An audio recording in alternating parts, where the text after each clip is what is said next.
I have the Skim Doctor here for your pool skimmer basket. Inside the box you'll find the instructions and the part list.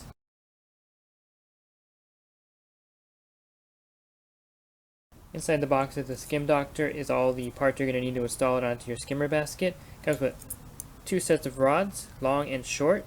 It also comes with the washers and nuts that go on to the rod itself to secure the Skim Doctor to the basket. Your basket has a handle. Go ahead and remove it now. Should just pop right out in most cases. Included in the Skim Doctor box is extra large flange. You may need it if the lip of the skimmer basket is too large for the Skim Doctor itself to fit on. So if the edge of the basket is wider than the Skim Doctor, go ahead and put the extra large flange on there, and we'll insert it with that on there like that. Okay, so depending on the size of the skimmer basket will depend if you're going to use the long or short rods. This basket here is actually good for the short rod. Okay, so the first step in installation is take the Skim Doctor and we'll turn it over and we'll set it down like that. Okay, so if you're going to need the extra large flange, go ahead and get the Skim Doctor. You can see where it kind of lines up here. Just line that up like that. Then we're going to set the basket right on top like this. Okay, now it's a matter of getting the rods to the bottom of the basket so that it lines up with the top of the Skim Doctor, so we can connect it here. This is the area where it's going to actually lock the rods onto the Skim Doctor. Okay, so you want to take the rod and you want to slide it through one of the holes on the bottom and try to line it up with the top of the Skim Doctor. I'll show you how it looks right here. I'm going to stick it right in that hole there. I'm going to put a washer on, put the nut on also. I'm kind of holding the rod with my finger on the other side here. I'm tightening this up. I'll turn it over so you can see it. It should look something like this. You can see the rod is right there, and then the nut and the washer are here in the bottom. Do the same thing with the other side.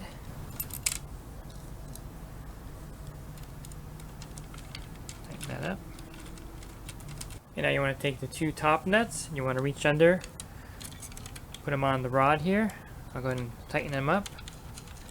Just kind of spin it.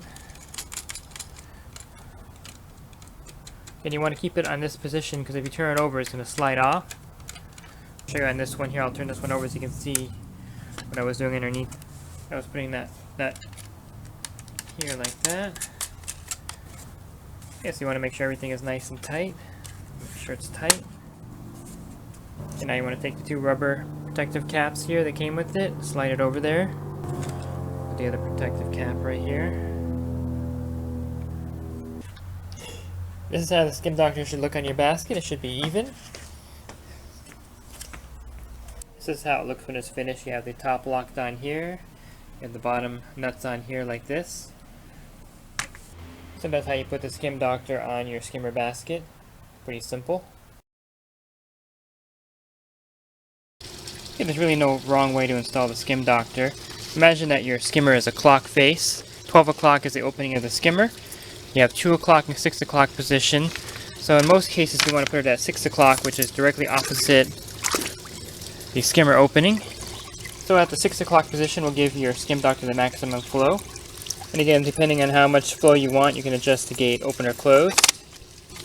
If you have a really low flow pump, you can actually pull this up over the safety here and just pull the gate closed even more. Just be careful to close it all the way, otherwise it'll cut off the suction to the pump. In normal circumstances, having the gate like this or open is fine. But for this particular pool, it works with the gate shut like this, and that's the 6 o'clock position.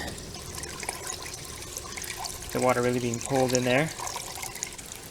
And that's the installation process. It's pretty simple.